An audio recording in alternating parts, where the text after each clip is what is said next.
anywhere on earth, get you right here with me. Rocking with J to J. Watch the movement. Don't judge my life.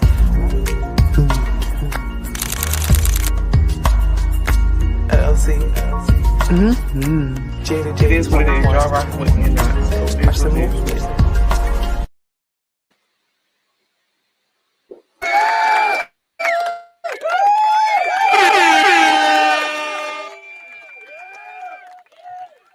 Here. Hey, Coach.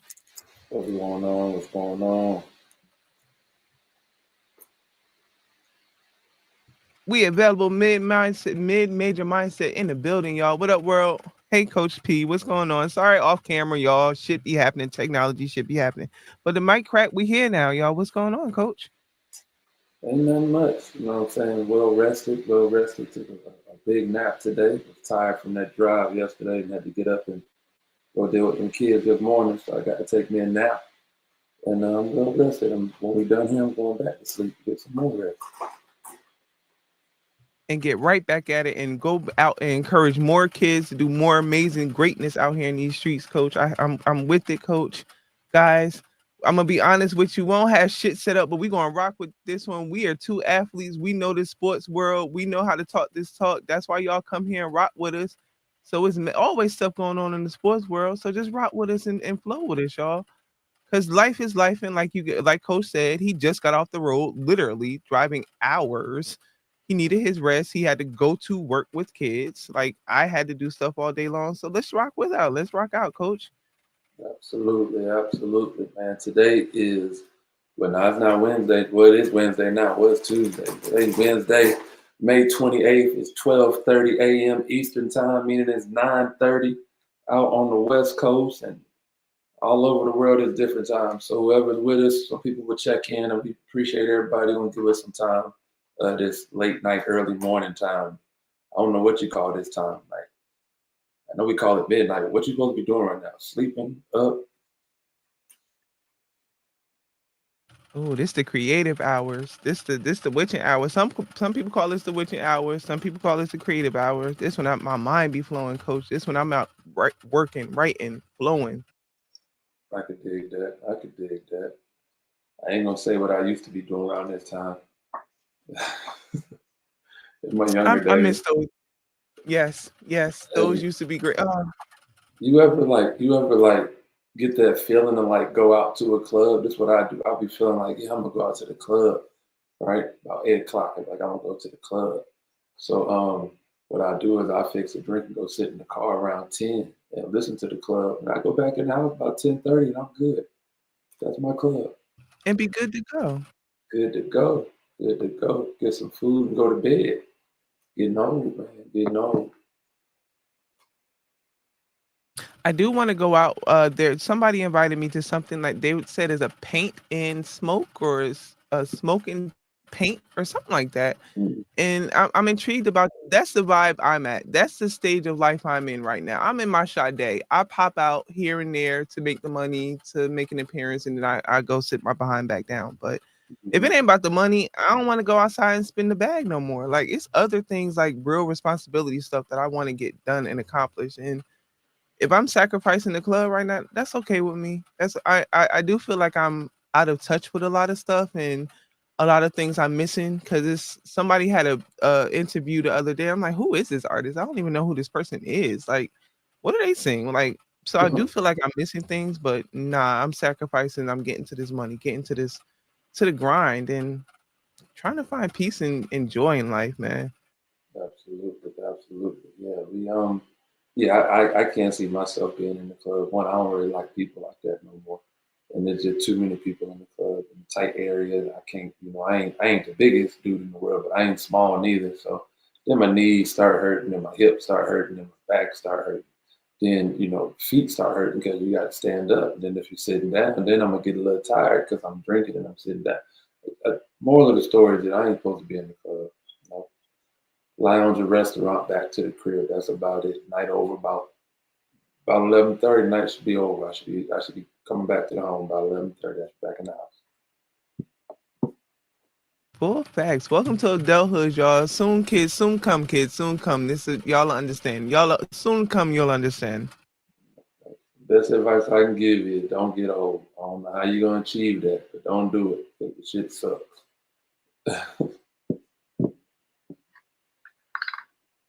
Once I find my peace, I'm gonna enjoy my wisdom. Once I find my peace in my money, in my money, I'm going to be in heaven, in my wisdom, in my seasoned saint age. I can dig it. I can dig it.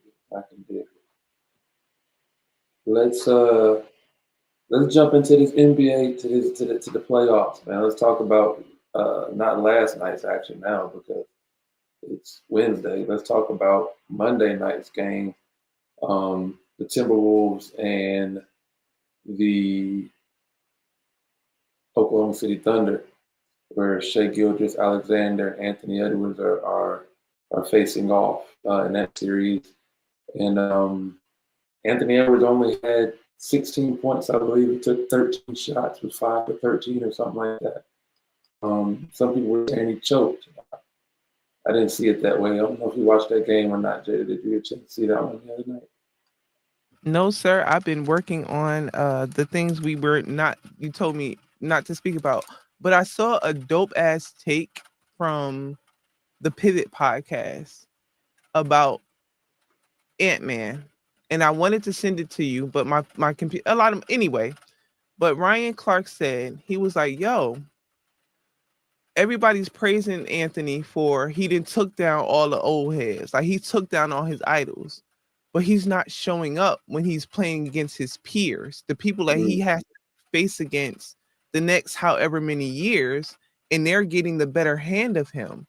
Like, yeah, he knocked off the old heads, but the old heads, they see, like you said, Bron, like, let's be real, Bron 40. Like, as much as I talk shit, like Bron is 40. Like, but like I found that a very interesting take that Ryan. I'm like, damn, that does make sense. Come on, Ant, step up, because we want to see these now. This is now the new age of basketball. Like we want to see. I'm rooting for Ant to step up. But how did you see that? How did you see his performance against his peers? I would say that comment, although it sounds very, very, very intriguing to start a conversation, I would have to call Mr. Ryan Clark on that one because he, you do get Kevin Durant on that Phoenix Suns team that he defeated last year, but they also had Devin Booker. Devin Booker is not old enough to say that he is not Anthony Edwards' peer as far as the career, his career trajectory goes, right? Devin Booker is going to be around for another, 8 to, I got to think how many years Devin Booker's been in the league. So I would argue that there. He also did beat Jokic last year. Jokic is also, I would consider Jokic his peer, right? Because he's stepping into that superstar class that Jokic is already in. So I would have to say to RC, no, I don't agree with that. Now, this year with Shai Gilgeous-Alexander and Oklahoma City Thunder, I think OKC is the better team.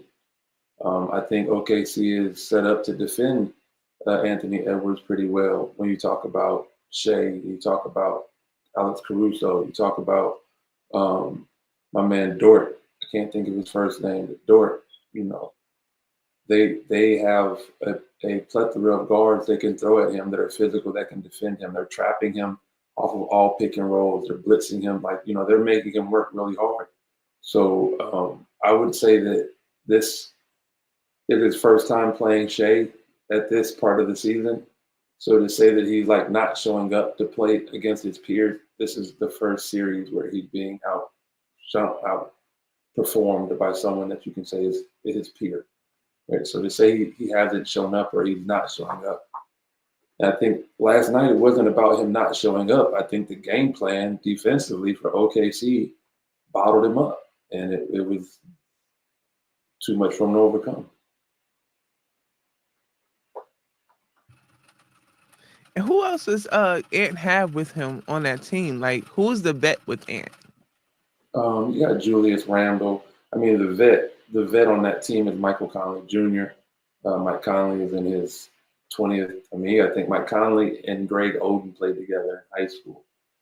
right? Like I think that's the year after me. That's like 2007, I think, is his draft class.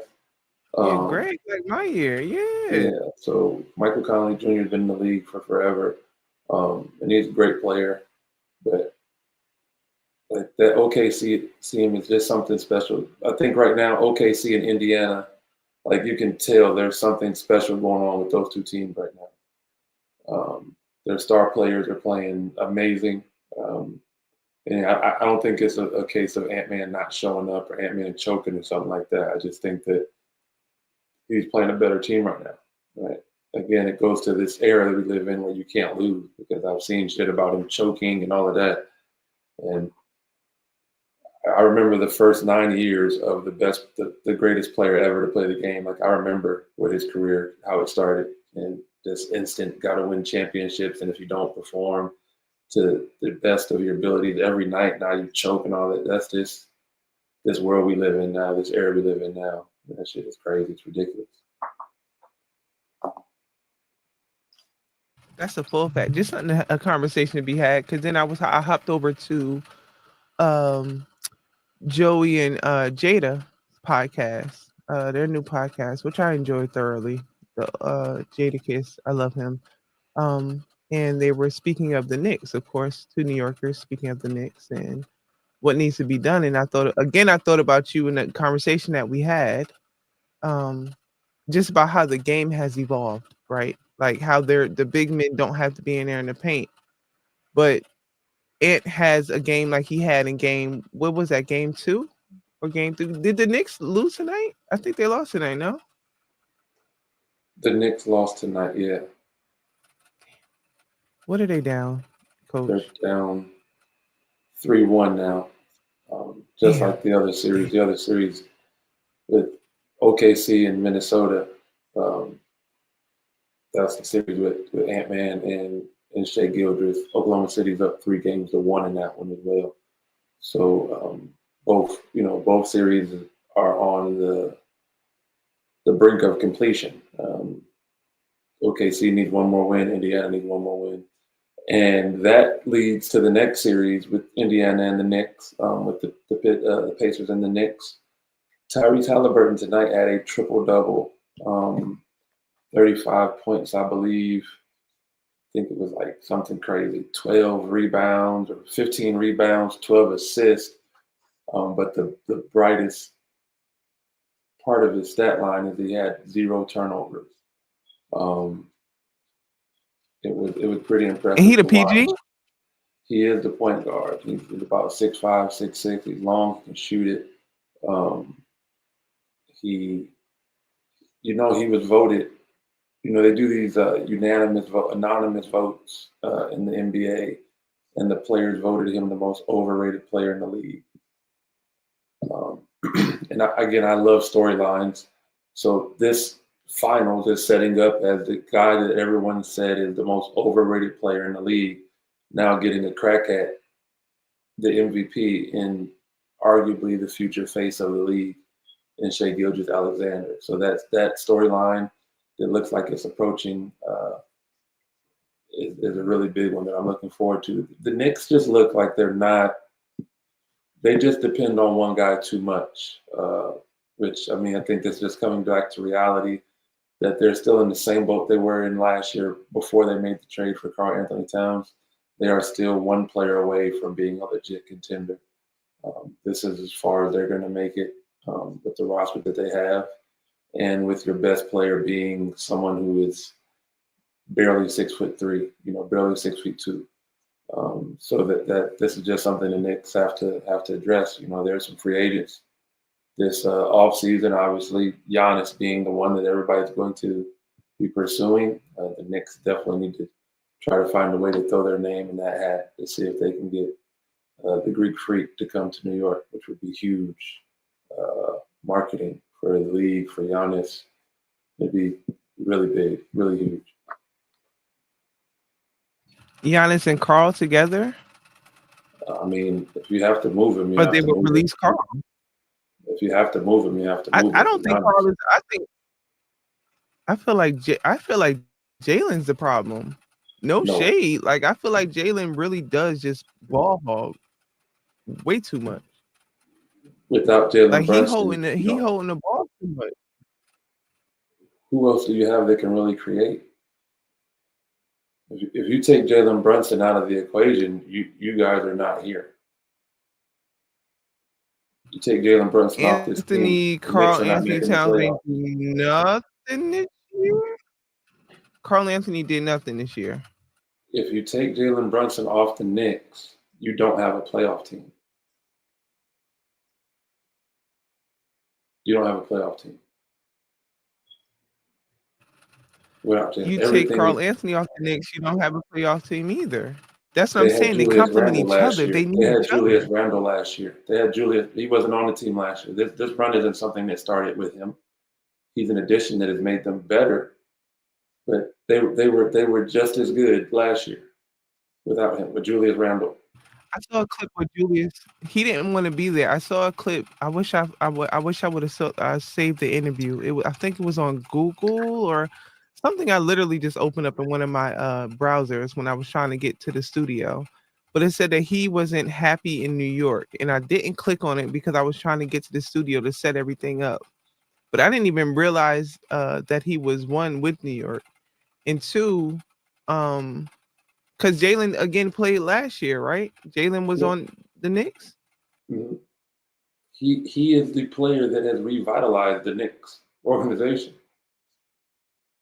He is the player that's done it. When they brought him over from Dallas, they turned back into a winner.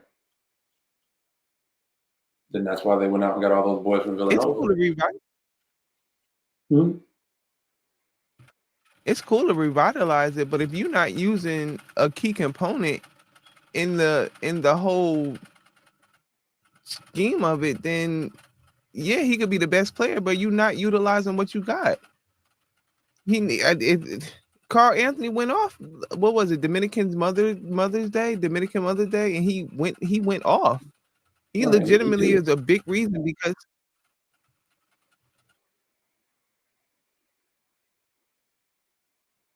Hello? I figure like if they both go off together, if they both have big games together and they complement each other, then it's a better team.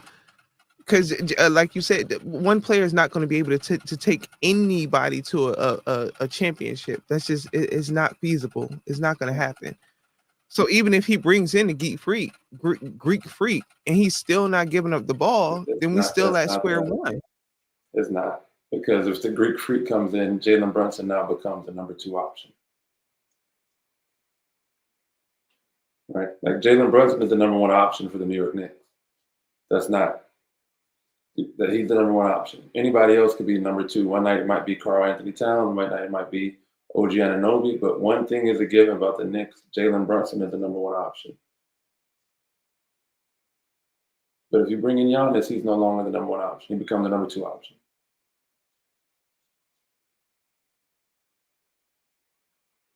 Now, if you can I don't keep even Karl know how. Anthony Towns and have Giannis, now, absolutely. But if you have to move Karl Anthony Towns to bring in Giannis, yeah, you do that. The only person on your roster right now that you're not moving to get Giannis is Jalen Brunson. And there's I'd so be many intrigued to teams. see if Giannis comes to New York. I think, like I said, they have to put their name in the hat. If I'm Giannis, there are other situations that look just as good, if not better. Right? Dallas. Way Dallas just better got the than New number York. 1 No pick. shade to the Knicks. But That'd be a way better fit. If you think you got the number 1 pick, you probably can move some things around. Maybe you can throw AD in the deal. Maybe you can keep it. I don't know. But, Giannis, Seattle. Dallas is a better fit. A better option. San Antonio just got the number 2 pick. Think about having a front court of Giannis Antetokounmpo and Wemby. Right? that's a legacy right there. Right. That's David Robinson. That's Yeah, Twin that's some Towers legacy 2.0. something right there. I would want to see that one. Would not want to see Giannis at the Knicks. Yeah, that would be. I think that's an intriguing situation if he goes to San Antonio and now you have, like you said, the Twin Towers 2.0, where they're, Also, again, the Spurs have a huge history with international players. Think about Tim Duncan.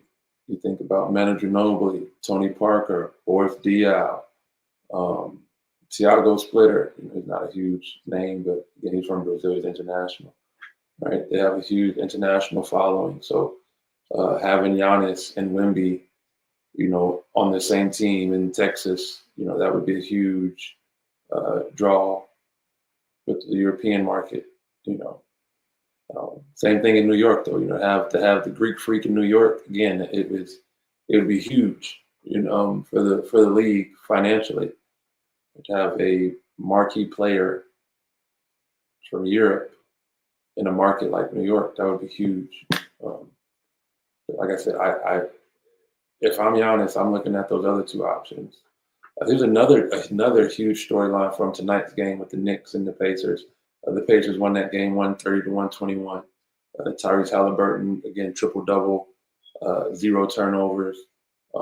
Obi Toppin, the former Knick, was the player who put the dagger in the Knicks tonight. You trade a guy, and then he comes get the chance to play you in the playoffs. I know that's a dream come true. Have you ever been in that situation where you got a chance to play against an old team or an old coach? And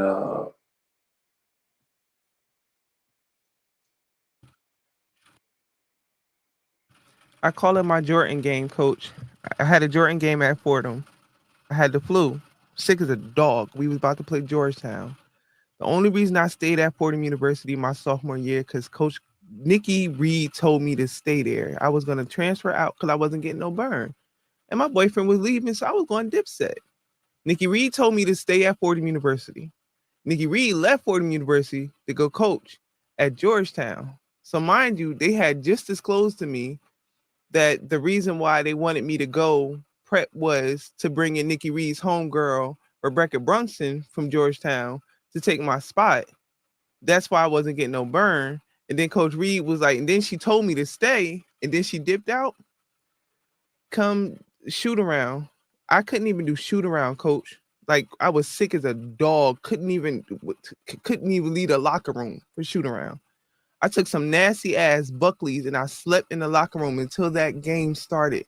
Dude, when I tell you I kicked Georgetown's ass, and Coach Reed after the game, like it was so much so, like the coach of Georgetown came to me like, yo, like Coach Reed told me that you wasn't playing because you ain't even look her way. Nah, Coach Reed, you left me, bro. You told me to stay here.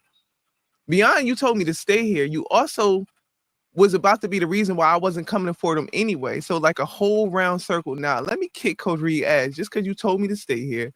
I kicked Georgetown ass just because of that. But that was I had a moment like that playing against a former coach. Yeah. Absolutely. Yeah, I've had a couple of situations like that. It's always fun. A lot of fun. Another story, coach. I want to say why Halliburton, two things. Why because I always hear the song now. What the Halliburton? Halliburton? I always hear that shit now. Right. But I feel like he turned up because his dad came to the game tonight. He came out of suspension, so that was his first game back from 8-game suspension. So he kicked all the way up. Like that was a dope ass, just all the way roundabout moment. Yeah. And then I saw a meme on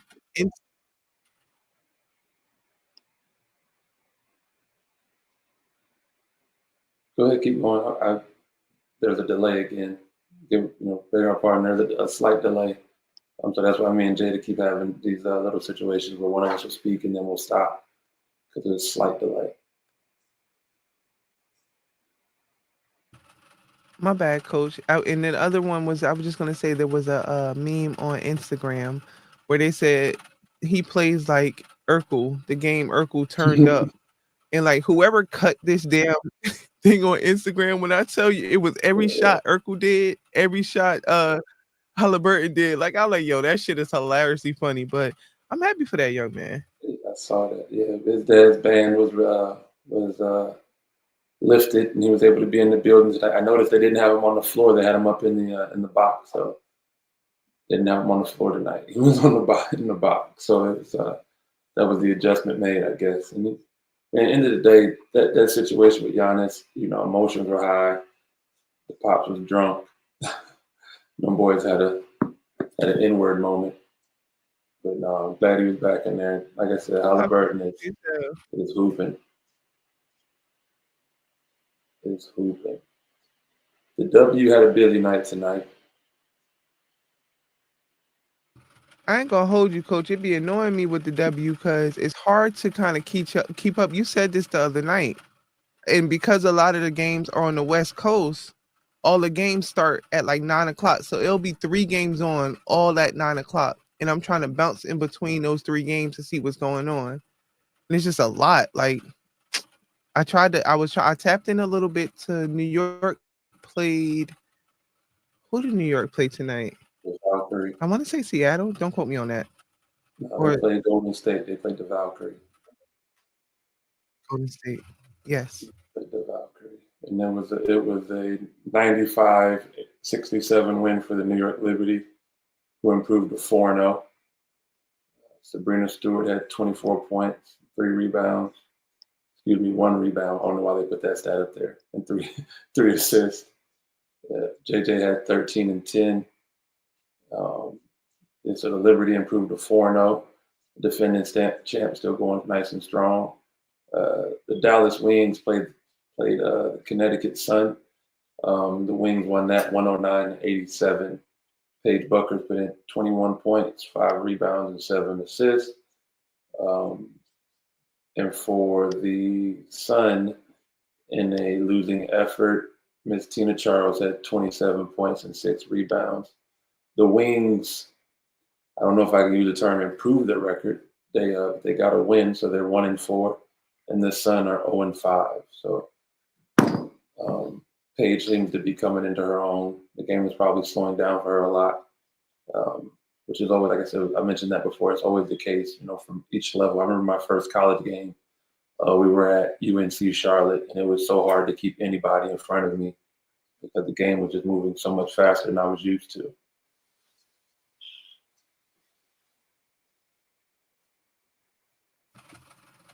I definitely I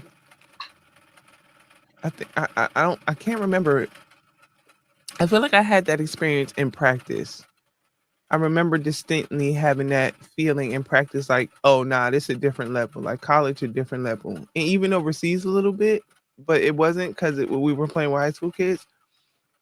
But Paige is definitely coming into her own. Again, we said this a couple of shows ago how we could look at the Suns and whatever record, but they really are structuring all over again. Like Diana Taurasi, they had a dynasty, well, not a dynasty, but they had a pretty good structure for years and years and years to work with the Suns, the Phoenix Suns. So although their record is 0-5, you know what though? You do that, right? And I've done it before too. Connecticut is the Sun in the NBA, in the WNBA. And the Phoenix Suns, the team of Phoenix is the Mercury. So, but you're used to saying the Suns because of the Phoenix Suns. You're right. Yeah, I've done that several times too. So that's why I was like, yeah, I know exactly what you mean. Yeah, the Mercury. Yeah, who is on that Connecticut squad? Connecticut. Who is AT left, Bonner left. Who on that Connecticut squad? Yeah, they're not. Tina Charles is there. The lady, the girl they traded for last year, Mabry, whatever. I can't say her name. So Yes. She can hoop, but she came in last year. She went to Notre Dame. But yeah, both of those teams are, there's a reason Dallas Wings got the number 1 pick, right? They have a way to go. And the Connecticut Sun seem to be in a rebuild mode too. They lost the majority of their team from last year. Tina Charles is still going strong. Like I said, she had 27 tonight. In other action, the Seattle Storm fell to the Minnesota Lynx, 82-77. Gabby Williams led the way for the Lynx with 20 points. Ms. Diggins also dropped 18. They improved to 3-2. Excuse me, I'm sorry. Seattle is 3-2, and Minnesota improved to 5-0. They were led by Courtney Williams, who had 23 points. She's balling so far this year. She's really taken the momentum from last season into this season. And Nafisha Collier had a double-double, 16 and 10, and the Lynx improved to 5-0. A lot of games tonight. 5 games on the WNBA slate tonight. The Chicago Sky fell to the Phoenix Mercury, 89-94. Chicago's struggling over there, man. They Are struggling 0-4. over there. 0-4. And the Mercury improved to 4-1. They have one of the German sisters, Sabule. I love both of those young ladies. They're really, I fell in love with her sister last year during the final. She just seemed like a really sweet young lady. Who was kind of quiet and shy. And then I heard a little bit about her story. And then I just love the fact that they both were celebrating the way they celebrated together last year. But Phoenix is really not being. I mean, there's supposed to be a rebuild year for them, losing Diana Taurasi, losing BG, but they're finding their stride. They're 4-1 right now. In the last game of the night, the Atlanta Dream went out west and defeated the LA Sparks 88-82. Oh, that was a good game. Yes.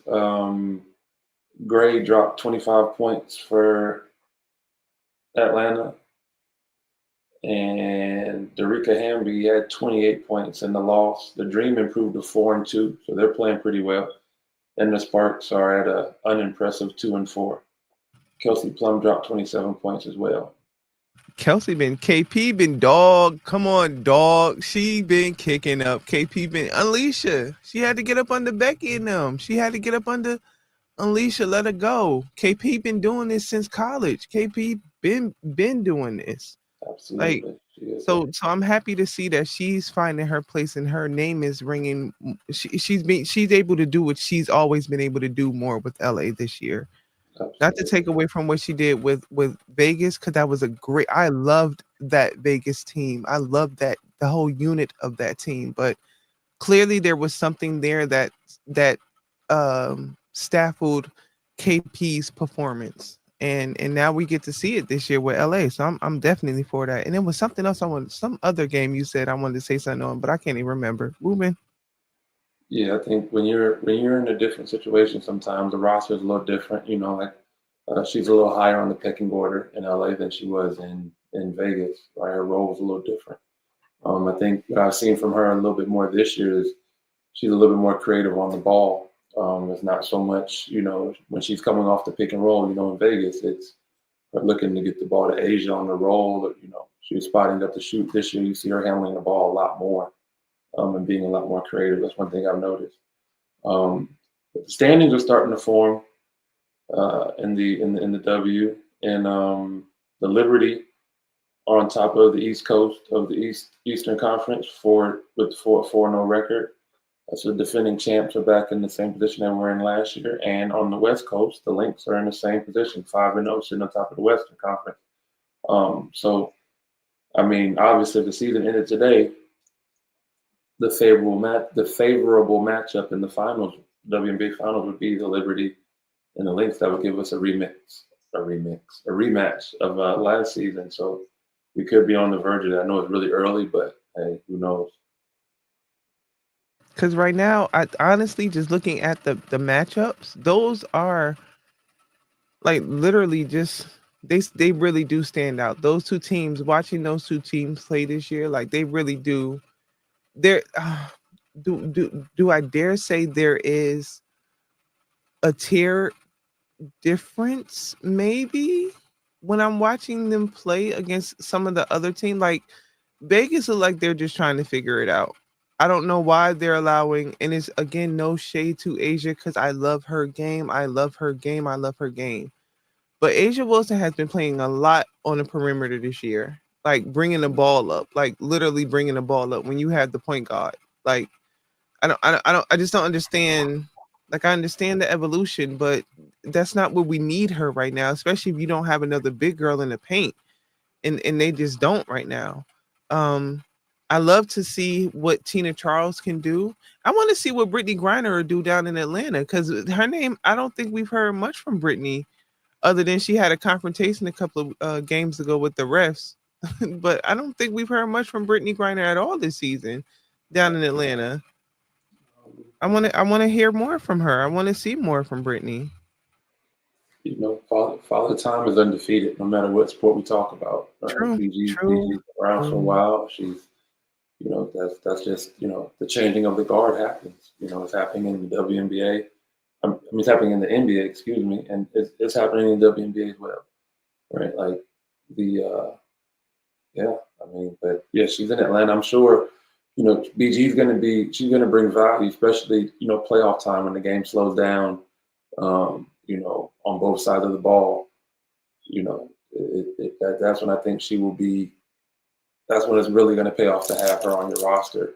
It's playoff time. Right? It's the dream right now, 4-2, so they're in the mix. Again, it doesn't matter what level you play. Doesn't matter if you're talking men's, women. When it comes to playoff time, the game is going to slow down because the defensive intensity is going to pick up. Full facts. I definitely understand that. Full facts.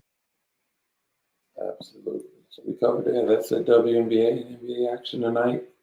That took Coach, I place. did have Mhm. speaking Asia Wilson. Can I bring this to your attention? Because we were, and I meant to say this earlier because we were speaking in NBA, but I saw an article. I actually read the whole article where they might be thinking about letting Bam go down in. I think he's up for free agency or something like that. But they might be thinking about letting him go, and where he would land next year. And one of the spots in the article was San Antonio.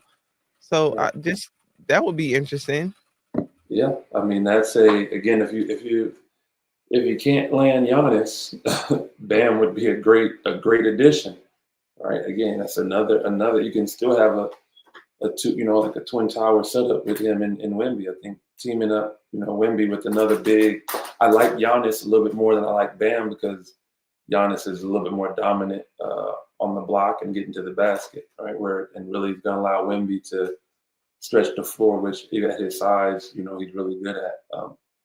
With Bam, you kind of get the best of. I ain't gonna say the best of both worlds. You get a guy who can do both. Not really. I don't think is great at either, you know, shooting or creating a shot for himself on the block, but he's good at both of them. Right? Not great at either one, but he's solid at both.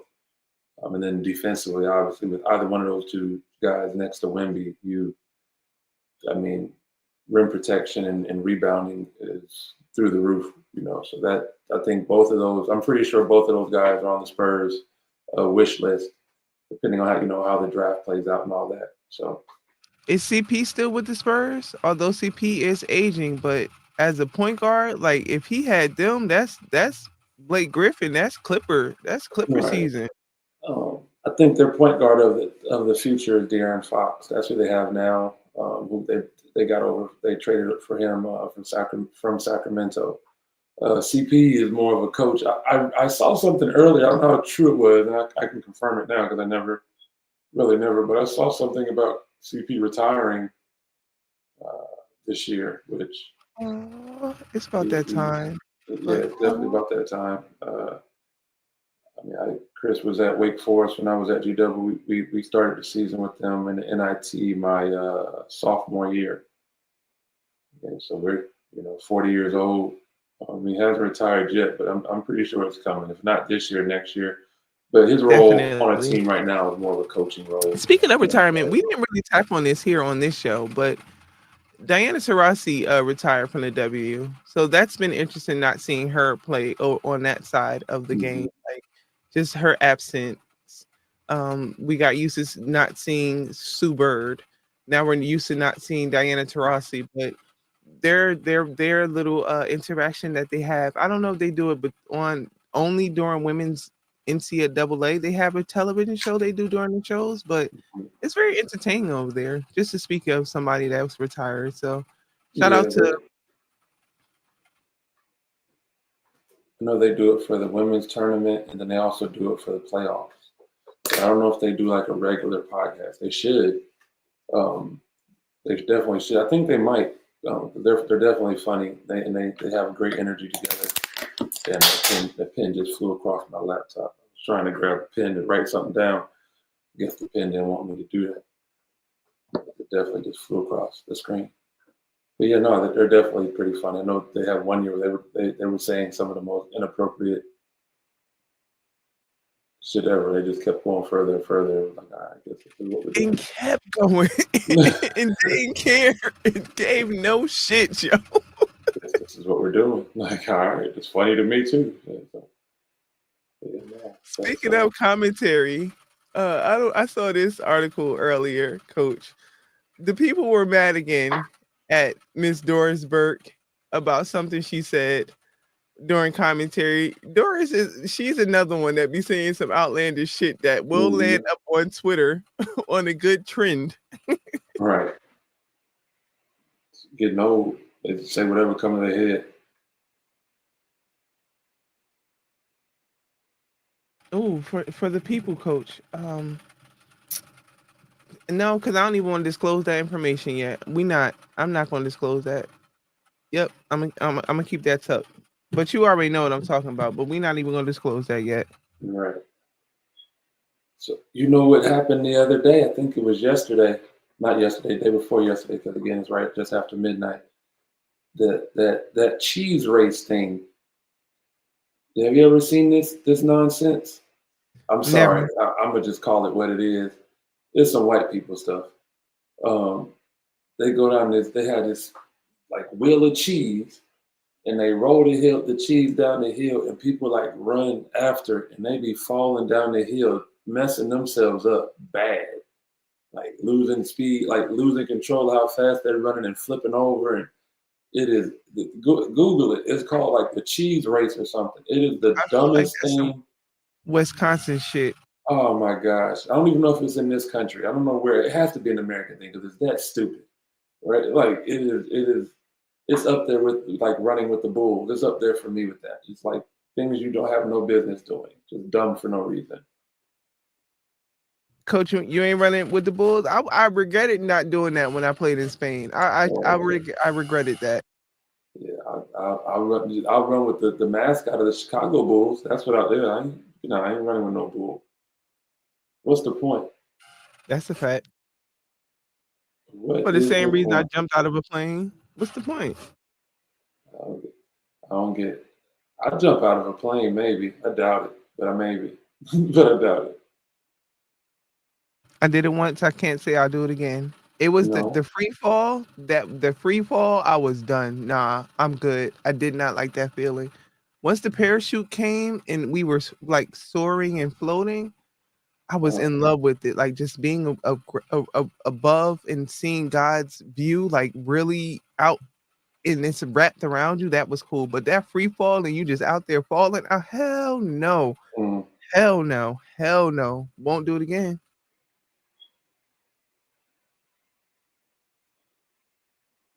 Yeah, I can dig that.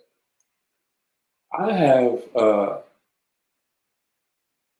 some real questions about some of these. Well, tonight was the BET Awards.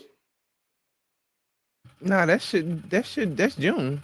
Oh, no, the AMAs was last night. Oh, the AMAs was last night. Okay. So BET had a picture of somebody at the AMAs. So Sierra. I can dig it. BET, can I get my media passes again? Thank you, because I definitely was on the blue carpet. BET 19, BET Awards. I've done Black Girls Rocks a million times. Hip Hop Awards, done that. BET, could y'all love Jada J and Don't Judge My Life Media? Come on, bless us. Okay. Jesse Collins, hey boo, hey friend. I can dig it. Oh, I saw something interesting. It's also basketball related. Derek Lively, who was a member of the Dallas Mavericks. I think he was like 19 or 20 years old. Played at Duke for 1 year, I think. Just had a growth spurt. So he was drafted at 7 feet tall. And now he is 7'3". Just had How a old growth is spurt this over the guy? season. Yeah, How? When do men stop growing? How? 21, 21. Yeah, 21. Like they say 18, but I know several men who've grown while in college and after college. I got a homeboy who graduated high school at like 6'1", 6'2", and then after high school grew to be 6'7".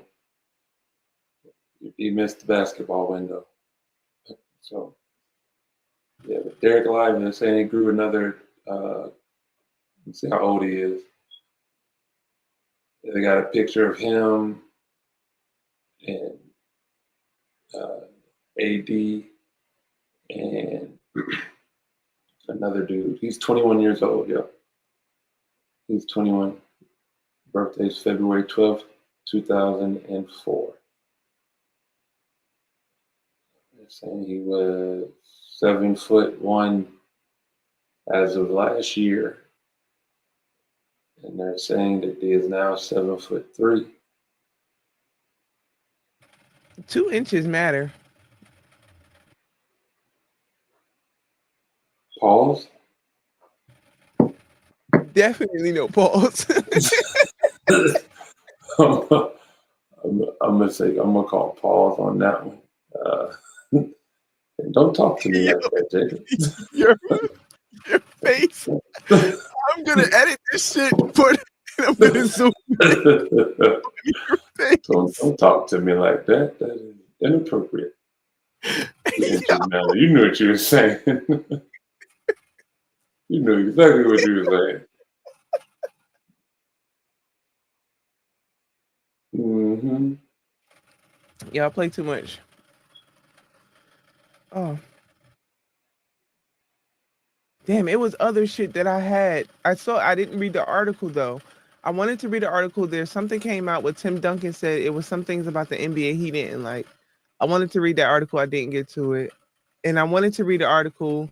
Something it gave the list of the other athletes who retired after 40.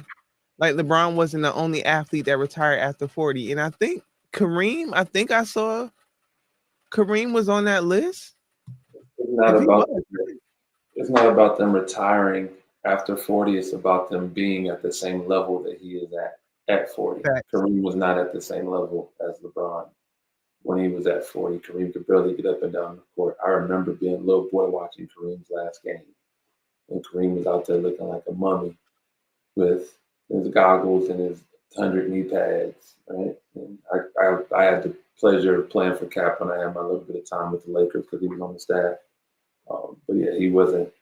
I think the only other person, I'm not going to say the only other person, in basketball, nobody else has been able to do that, right? In football, you got Tom Brady, who was like 45. He won a Super Bowl in his 40s. And even that, they changed the position where you couldn't touch him. But still, to go out there and do it and win a Super Bowl. I think the one he won in Tampa Bay, he was over 40 and won that. I'm trying to think of other sports, but just in the physical sports like basketball and hockey and football, it's not typical for a guy to remain at a high level into his 40s, right? What makes LeBron so special as an athlete is that LeBron has been able to stay in his physical prime, like his athletic prime, and his mental prime for as long as he's been able to do it. Like most players can't do that, right? Like you even look at Michael Jordan. For his first 7 to 9 years in the league, first 7 years in the league, MJ was in his athletic prime. He'd take off and dunk on people. He jumped higher than everybody. He just, you know what I mean? Like he was in his athletic prime. Then when they started winning championships, he started to tap into his mental prime and his athletic prime. And he was in that window where you're in both of those primes at the same time. And then the second 3 championships, he started to decline from the athletic prime. And his mental prime was able to carry him, but still a pretty high level of athleticism, but he wasn't in his athletic prime anymore. right? That window only lasted maybe for MJ, maybe 4-5 years where he was in both athletic and mental prime. LeBron has been able to carry that over 20 years where he's been able to be in that athletic and mental prime, right? And his mental prime didn't kick in until he got his ass kicked by Dallas. Before then, he was just all athletic prime.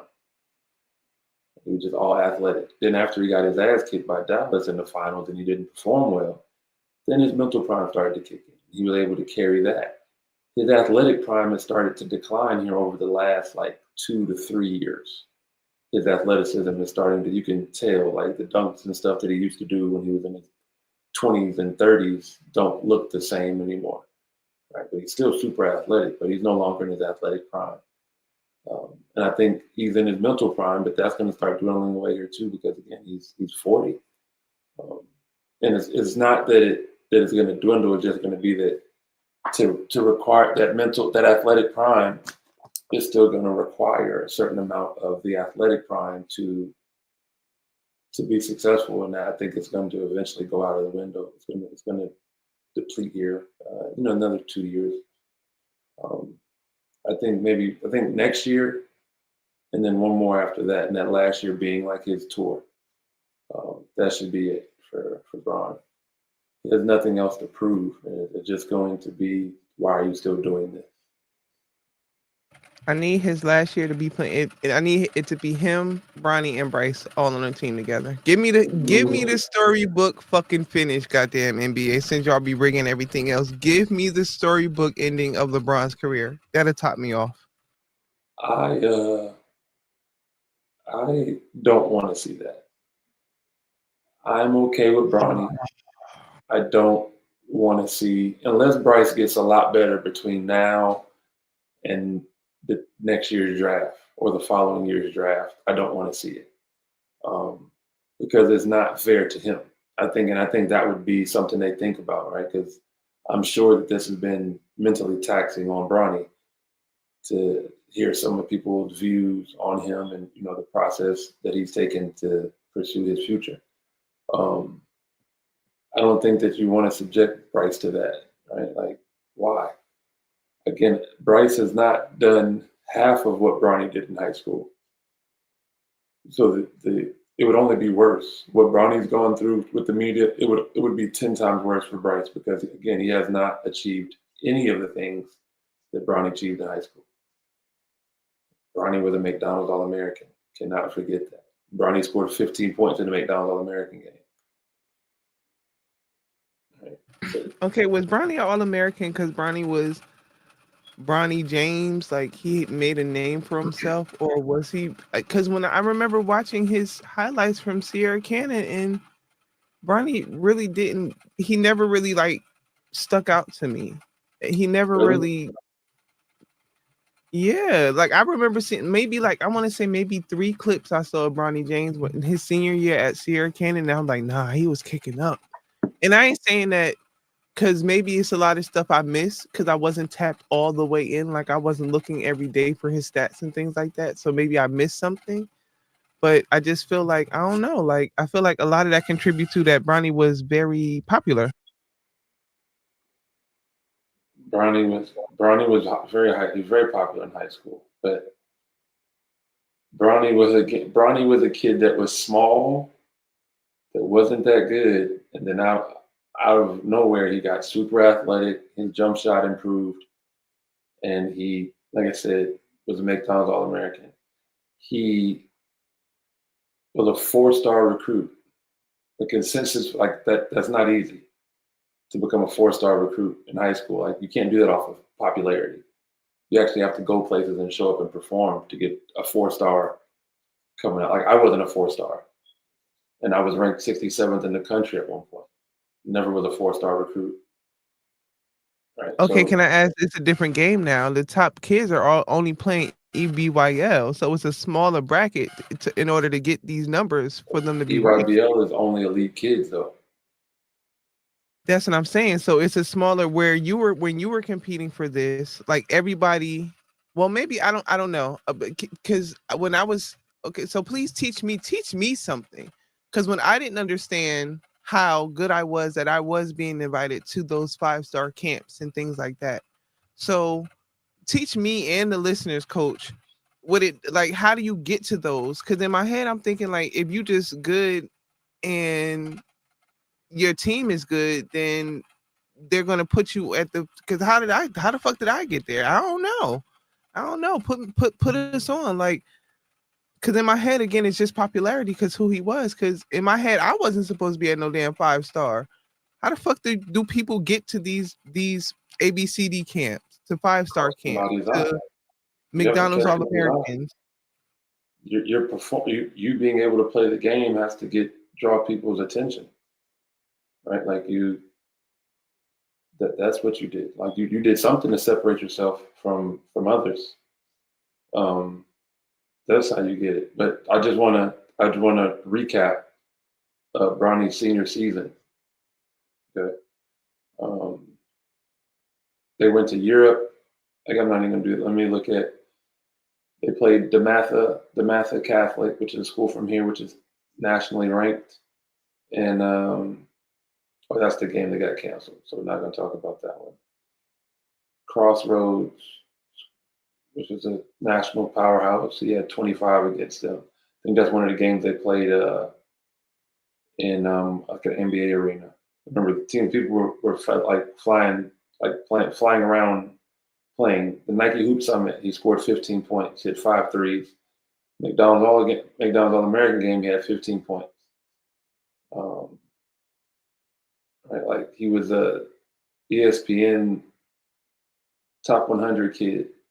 He got offers from Duke and Kentucky.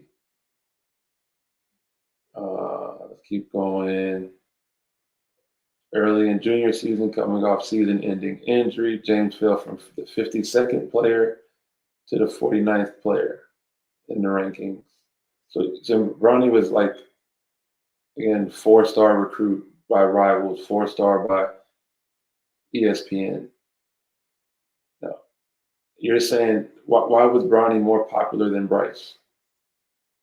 Because if somebody's living off their popularity right now, it's Bryce. It ain't Bronny. Like Bronny had a pretty good high school career, and if Bronny doesn't again have open heart surgery his freshman year at USC, I'm pretty sure he has a different freshman year at USC, and things are different. I have not seen that type of potential from Bryce. Again, Bryce's highlight to his high school career right now is coming off the bench and scoring 16 points in a game. That is the highlight of his high school career.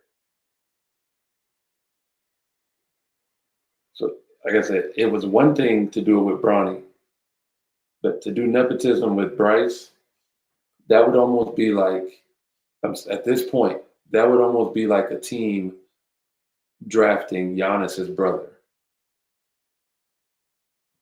Thanos, whatever. That would be like a team drafting him. Okay. That's not. Are we not here for that? No. I'm here for him getting a job the way he got a job. His brother put him on. Yeah. A team drafting him? No.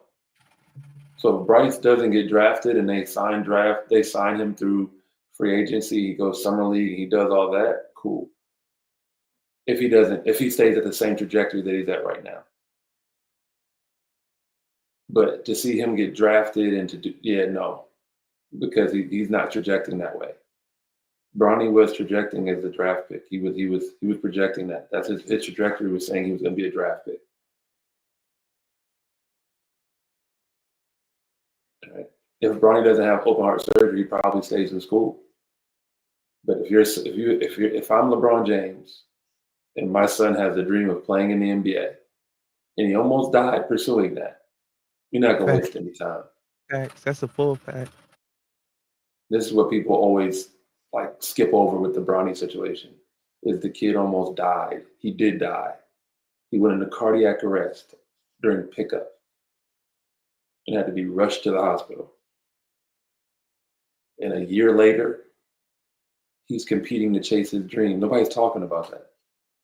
That's not the storyline anybody's talking about. And it stemmed from the hate for his father. which I can't Stephen A. understand. I can't understand. It stems from the hate from his father. I can't understand that. If your kid comes home and says, "I want to be like Michael Jordan," you could say, "Yeah, okay," but Michael Jordan had a gambling problem. Michael Jordan was kind of an asshole. If your kid comes to you and says, "I want to be this person," there's very few athletes that reach LeBron James level, LeBron James status, where if your kid comes to you and say, "I want to be LeBron James," why would you say anything but okay, let's do it? This man ain't never been in no bullshit. This man's with his high school sweetheart. This man Was a is black with his woman, kids every day, black children. right? Like, this is what made me become a LeBron. I wasn't a LeBron James fan at the beginning of it because we were same graduating class, right? So I wasn't a LeBron James fan. I looked at him as an adversary. At some point, I'm gonna see you, right? Like that. That's how I looked at him. But to watch him evolve, to watch him grow, to watch how people just despise this man, all because he's an actual threat to the throne. That's what it is. He's an actual threat to LeBron's throne. I mean, to Michael Jordan's throne. He's an actual threat. There's an actual conversation. And I'm a Jordan baby. Again, the reason I played the game of basketball is because the way he made it look, he made that shit look so sexy.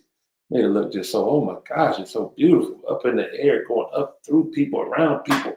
Oh, I'm not even gonna look at it. I'm gonna just kiss it off the glass like this and I'm gonna hit myself. I'm that good, I'm gonna find myself. Bam. You know what I mean? So, but reality is reality, man. What LeBron has done, the longevity, like people are actually like holding his longevity against him. Think, where does that make sense?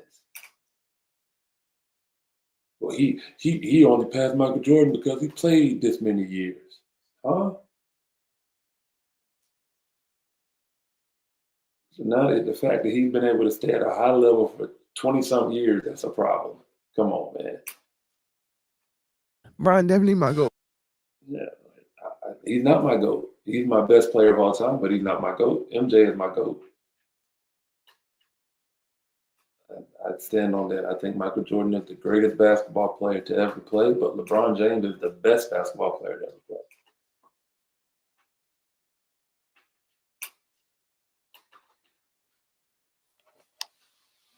That is. I want to go to, because you were speaking on sons and fathers. My bad, y'all.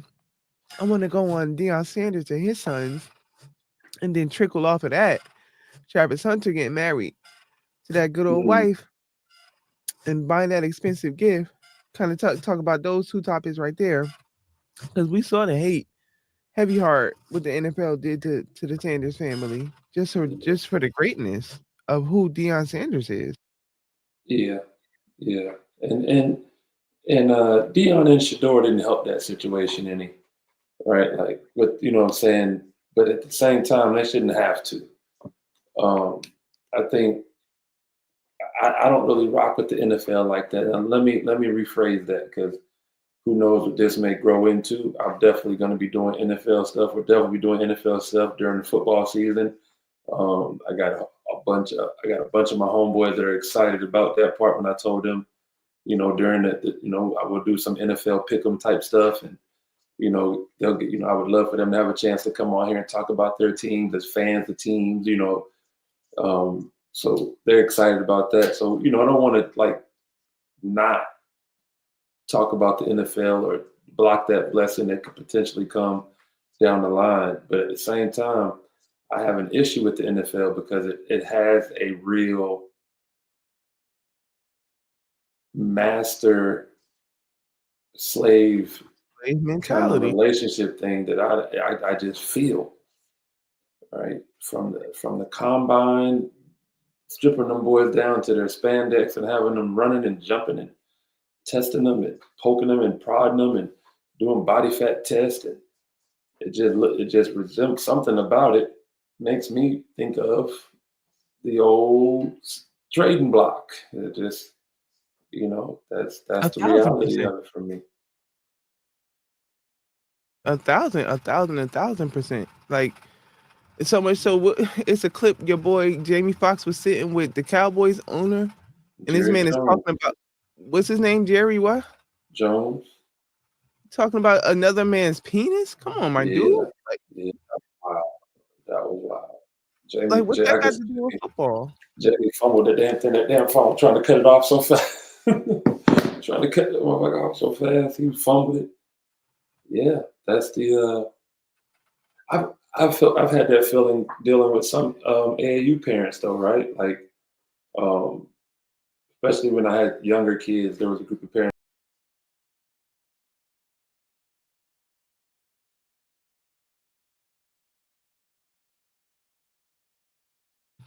Ooh, coach cut off real quick.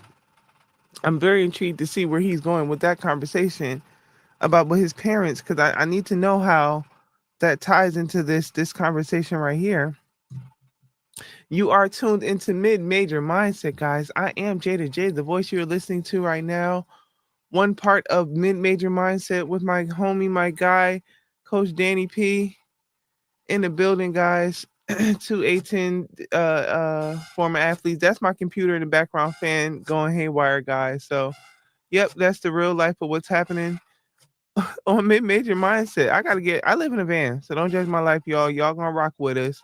I'm talking this much because we got to get Coach back on stage because I need to hear what he was saying about that story. Oh, Coach completely knocked all the way out. Hmm. We gonna give Coach time to get back here, guys. We were talking about Coach Prime and how they treated him, and I remember in college, I think there was a book. I think if I remember it correctly, called The Black Athlete. I think that's what it was called, and it really broke down like the concept of slavery and how the black athlete is perceived through sports. So that's I hope I'm saying that book title the correct way. I hope that's the right book I'm saying and shouting out right now. I can't remember, that was so long ago. But yeah, guys, mid major mindset. J to J holding it down until Coach comes back into the room. We're talking sports, all things sports. Now we're trickling into the NFL and just different things. I'm not sure if I 100% would let my child play football, understanding that the risk that these athletes take to their bodies, and then the outcome, like they are treated like, in my opinion, like cattle. Like they're picked, like they're prodded. They're like Coach said. So, and then they're not paid when they walk away with CTE and these mental injuries because they're getting their head knocked off, like throughout the season. So the game has definitely changed where some people don't like the new rules of the NFL where it's kind of like less contact and you can't hit for headshots. Because I definitely remember liking those old school highlight films of NFL, the hit highlights. I don't know if anybody else used to watch those out there growing up, but I was definitely a fan of that. Hey, y'all, don't judge my computer, yo. Real life. If Coach don't come back in the next 2 minutes, I'm gonna shut this down, and we're gonna come back to y'all on the next episode. Cause I definitely want to get into Travis Hunter too, and get into how a lot of people, if y'all didn't know, he got married a little bit after the draft, and just the situation he's in over there with his fiance or his now wife, and it looks like she's pregnant as well. So that's a very interesting conversation. But I don't know, guys. I don't see Coach. I'm gonna tie this up. Thank y'all for rocking with us. Mid major mindset. Keep rocking with us because it's gonna get better. I promise you that. I promise you that. For Coach P, I'm gonna sign off. I am J to J. Thank y'all for rocking with us. Mid major mindset. J.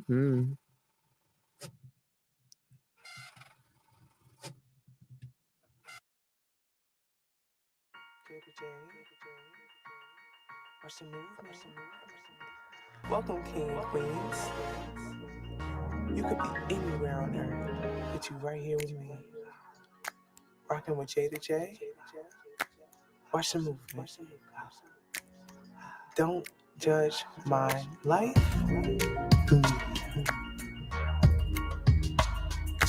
LLC, J to J21. Watch the movement. Don't judge my life.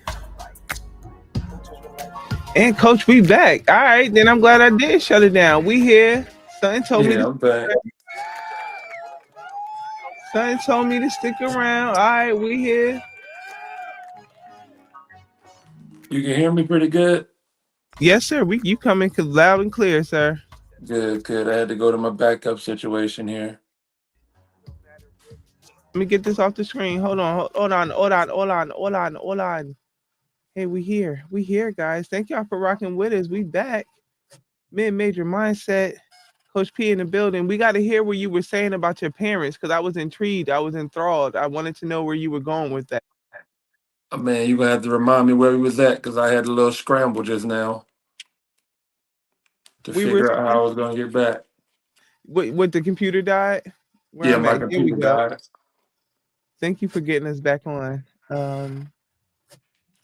We were speaking of coach and how the NFL treats their athletes and AAU. You were talking about AAU parents and Oh, how they might. yeah.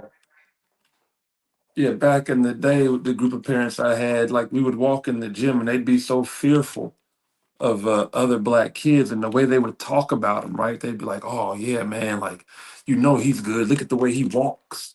Right? Like, what the fuck does that mean? Right? Oh man, look at the way he walks, man. Like, he's good at basketball. Like, bro, it almost doesn't sound right to me. And that was something I used to me and a couple of my parents used to talk about, right? Like that. It just felt a little weird to hear parents talk like that. So um get the same feeling with the NFL combine and some of the stuff they do. And it was pretty clear that actual like measurements and what you can do was not what they were judging Shador by or what they were grading him by in this year's draft. At all. While we here, we going to shout out Shiloh too. Cause Shiloh Absolutely. my favorite. Shiloh definitely. Shiloh, Bossy, and Bucky are my favorite in that order. But Shiloh was really, really holding down his brother, and Shiloh was coming with all the jokes as he does. Shout out the Headache Gang CEO. I've been a Shiloh fan because he's the black sheep. Like since they were kids, since their reality TV show when they were children, Shiloh has been Shiloh from Shiloh days. Like Kanye has been Kanye since Kanye days. Like we know who Kanye West is. We know who Shiloh Sanders is. And I like that young man. I think he's a dope young man and he's coming into his own. So I like that he got an opportunity to get picked up. Yeah, I don't know. I don't know that we know who Kanye is because I don't know that Kanye know who he is. Facts. That's a fact. I miss the old Kanye. And that's what I'm talking about. That's what I'm talking about, man. Yeah, the new Kanye a little too controversial for me.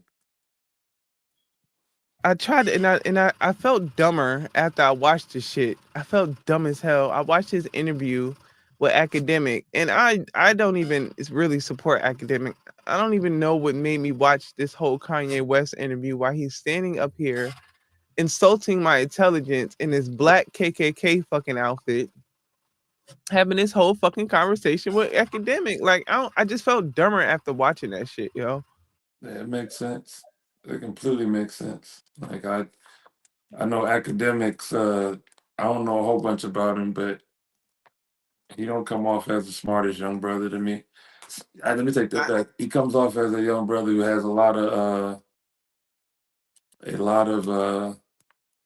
Oh, my computer came back on. I don't know if that's gonna mess us up or not.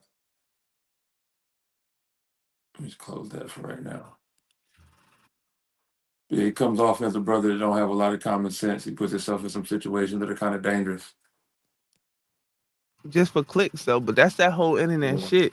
That's that whole blogging podcast shit. Like for the YouTube clicks, for the I fussed with somebody, this young lady, she's a creator on YouTube, and she was doing a series on women basketball coaches that got caught messing with players. And that shit kind of irked me because, and I knew a situation was gonna come up because it's a young lady that I played against in the A10, and she ended up being in a situation like this for one of the teams she was coaching for. So I kind of knew that like an episode about her was gonna come up. Like Pokey Chapman came up, and I can't remember another one that came up. But and so her episode came up, and I had to ask the creator. I was like, "What's the purpose of you doing this?" Like I remember, like I literally said this to her, like what's the outcome of this? Where are you going with this storytelling? Like there are so many other stories to be told in women's sports. Like why are you telling these stories? Like, and you're not giving us like no resolve or anything like that. You just telling these stories of what, to shame these people for doing this? Like, and I don't know if she got back to me, but I did notice how her content did become a little bit more positive. It became more driven towards telling some type of fucking other story than just the drama shit. Because of course the drama's always going to sell. That shit's always going to sell. But then you're damaging people. Like, and these people have lives that need to live after this shit. And I guess because this is personal. These are our peers, D. Like these are our motherfuckers we know in real life. So I don't know. That shit just wasn't cool to me. But clickbait, people do that shit. Academic. Yeah, it is definitely clickbait, but at the same time, a topic like that, you kind of got it. That's gonna, you know what I'm saying? Like that's going to be discussed because it's a sticky situation. How does this impact a program? Does this coach show favoritism? What happens when they argue? Is there a power structure there? Right? Like there's so many there's so many avenues to abuse through something like that, right? Like, so I think it's hard not to, if you're a journalist, if you're sometimes doing the job is doing the job. I think if you're in journalism long enough, there's going to be something that you're going to report on or something that's going to make you really think where your boundaries are. Um, figure out where your boundaries are because yeah, you're gonna have to report some things that maybe you don't want to report, but the story needs to be told. And I think that yeah, coaching I remember when that was a hot topic in the women's game. Um, and yeah, I mean I could see how it could be treacherous for you if you know somebody in that situation. But imagine if it was a men's coach dating a women's player in college, right? Or a man, openly gay man dating one of his players. Uh, that would be front page news As it on. was, because Yeah. one of the episodes was about Pat Summitt's son. Right. What's his name? Tyler. I forget his name. I should know him because he grew up in my eyes. But he got caught up in a situation like that. He was messing with one of his athletes as he became the head coach of this situation. Like, so I definitely get it. But okay, so but then in those situations, so like I understand delivering the story, but why not go after like the high school coaches or who are really really on some predatory type shit to bring some resolve to something like that? You just telling old ass stories just to get clicks. Like, nah, if you really want to be a journalist, then go get a story. Go get a story. Go motherfucking dig up these like go get us. I don't know. I just Yeah, be feeling why is it less damaging if it's a college coach doing it to a college player? Why is it less of a story? because a lot of those situations are consensual That's not the, and they're that's still not the 18 and it's 100% wrong, coach. It's 100. I would never no. I can't.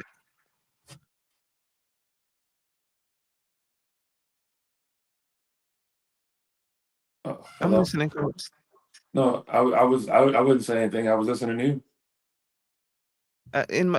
I'm not condoning it and saying it's right because I would not mess with any of my any child that I'm coaching. I would not mess with. Like that just never has come across my mind to do. Sorry guys for my computer, but it's just what I'm dealing with right now. Don't judge my life.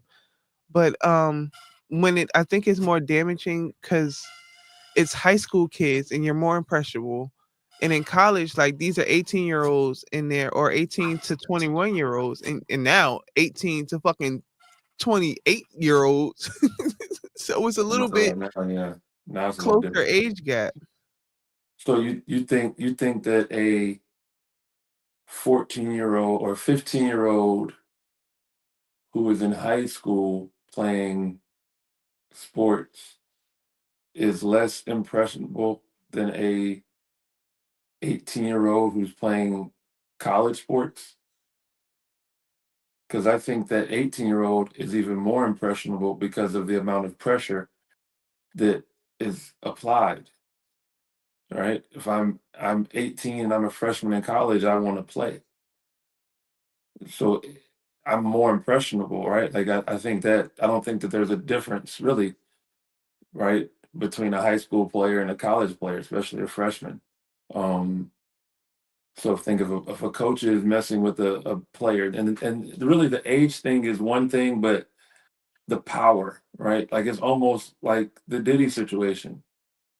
Where does the power stop? Are you telling this, what happens when you as a couple have a bad day and you're coaching the player? What happens when your player and another player get into it and you're dating one of the players? How are you not showing favoritism? How are you not? And if you don't show favoritism, now that's conflict in your relationship. Now, does that carry over to practice? Hey yo, was Wild D? I've literally been in okay. I've been in situations where I was witnessing that and I didn't know that's what I was witnessing, right? So let me say this. I played for like a travel team when I was in high school and we went away somewhere and one of the players was messing with the coaches, but I never knew this until years later. But while we were at this particular place, there was so much conflict between this player and this coach. But that shit was going over my head because I had conflict with one of the players on the team anyway that wasn't supposed to be there. She didn't got cut, and but she just wanted to come anyway. Anyway. So fast forward all these years, and I find out that the player was messing with the coach, and I'm like, that's what the fuck I was seeing. Like they were like going at it, like hardcore, like arguing and like fussing with each other, and like it seemed like she didn't respect the coach, and like she just had way too much leeway with the coach. But I didn't understand that what I was seeing when I was a child. I didn't understand that. But fast forward, I got that. Or even knowing now, I knew a story of another one of my homegirls. Not even to put her out there, but she was messing with one of her coaches. Like Mm. these are like stories that really, really happen. Like stories that really, really go on. And even with that situation, again, that girl, it was consensual, and that was a much younger age. But that shit was consensual, so it's a sticky line because that shit just I don't know. I don't know because that shit just It's consensual, I but don't know. the right, it's consensual, but it's not appropriate. It's at all. It's not. Right? So that is what it boils down to. It can be consensual, but it's not appropriate. So yeah, she's of age, and you're a coach, and you're of age. Yes, okay, but is this a look that we want at our university? Is this a precedent at our university that we're going to set? Right? If we're coaching college basketball, we're talking about college athletes, where we want our coaches messing with their players, dating their players. Right? Imagine the turmoil you would get if a coach, a young coach, let's say a head coach is 29, 30 years old, that's happening today. You're getting a 31, 32-year-old coach, right? And he's coaching at a university and he gets a 18, 19, 20-year-old female basketball player pregnant. What does that look like for a university? Lawsuits out the ass, You hear me? money out Because the ass. So just because it's a woman and someone can't get pregnant, you could still be looking at the same situation, right? Because, hey, the mental abuse, she was blackmailing my daughter. She was using it as a power situation. She was using it as a power dynamic, right? To control my daughter. If you break up with me, you'll never play, or you just know you don't know what is being said. It's just too much of a gray area for universities to get behind or support something like that. 100%.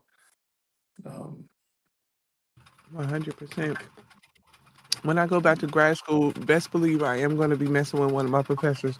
Don't judge my life. I didn't do the undergrad, so I'm going to indulge. You're silly. You are silly, man. Well, J to J, it's almost 2 a.m. again. Then we go ahead and wrap this one up, man. It's been another great episode. And yo, behind the scenes, we are going to release these behind the scenes fussing of me and Coach. I want to say thank you for rocking with. I know.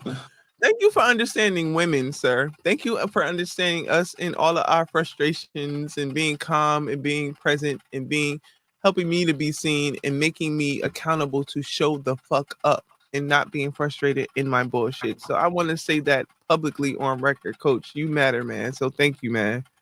Appreciate it. I would never say that I understand women. I just say that I try. I ain't gonna never take credit saying I understand women. Nah, VP still get mad at me. I still fuck up. So I don't understand women. I just try. I want to give a shout out before we get off here. I want to give a shout out to all the graduates, the class of 2025, whether you're going from pre-K to kindergarten, you're going from 5th grade to middle school, you're going from middle school to high school, you're going from high school to college, or you graduated college, and maybe you're getting your master's, and maybe you're getting your doctorate, or whatever you're doing. Class of 2025, we salute y'all. Y'all are going to do amazing things. Look forward to your future, no matter what it is. You guys, we definitely salute y'all. I'm gonna give y'all the my stuff over here is dead because I was charging everything through my laptop. My laptop said you put too much pressure on me, so I can't make no gun sounds or no sirens or nothing right now. There we go.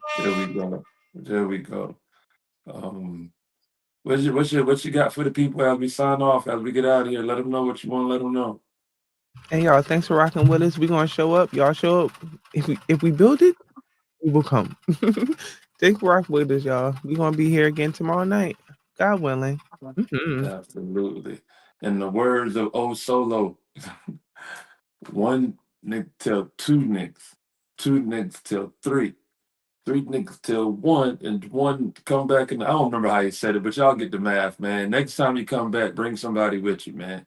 Share the word for us, man. Mid-major mindset. We got some stuff lined up for y'all coming up. We got some really, really cool guests starting real soon. I'm gonna lock that in, you know what I'm saying? With the person I told you we're gonna have on here first. We got some really exciting news about our first guest who'll be with us, former NBA player, former ACC standout at Georgia Tech, dropped a 50 ball in the NBA, I believe, more than once. So you can start doing some Googling if you want, but, our first guest, again, you know what I'm saying? I'm just dropping some hints before I drop the name. We'll keep it a little exclusive, but we'll put it out there before we air the episode, man. J to J, I just want to appreciate you for giving me the opportunity to get better today. So I appreciate you. Coach, appreciate you, sir. Thank you, sir. We back at it tomorrow, man. Get some rest. We out. You as well. Get some rest, y'all. Tune in. What's happening? It's your boy Pinup. Want to put you on something new. Mid-Major Mindset, a new podcast hosted by J to J and myself. We'll be discussing the world of sports, trending topics, adulthood, hell, life, with the hint of that mid-major mindset. Yo, Coach, you giving him too much. He got to be political and me, I got fired a few times. I don't got to do but stay black and die. Y'all pulling up That's Jada J, man. because She'll we do gonna that from talk time to time. anyway. Y'all might as well come listen and see what we talking about. Especially from two athletes. Like, nah, we real life did this. Like, nah, in real life, dead ass. Like, y'all Join might us live every Monday through Friday. come check us out, because y'all know we also talking WNBA. We talking hella women's sports. If y'all ain't know that, y'all know now. Don't Judge My Life Media presents Speaking of women's sports, Mid-Major WNBA Mindset. season, WNBA, could y'all give me my WNBA passes? Media passes, please. Could I get back on y'all media? featuring WNBA, two former Nike, could I A10 get a Nike athletes, check too? Like, Coach D. while I'm out here Pinnock, shooting these Steph Curry George taking Washington shots, standout, hard shots, NBA draft pick, could y'all bless us? Like, stop playing. Fordham, could we get some? and Jada grant J, money, some alumni, former Fordham University being that women's alumni is our basketball and president, FIBA Ramley, athlete. go Ramley, hey. Subscribe Hey, everywhere hey, at guys, Mid-Major Mindset. I'm saying we ain't getting no NIL money. I'm just saying.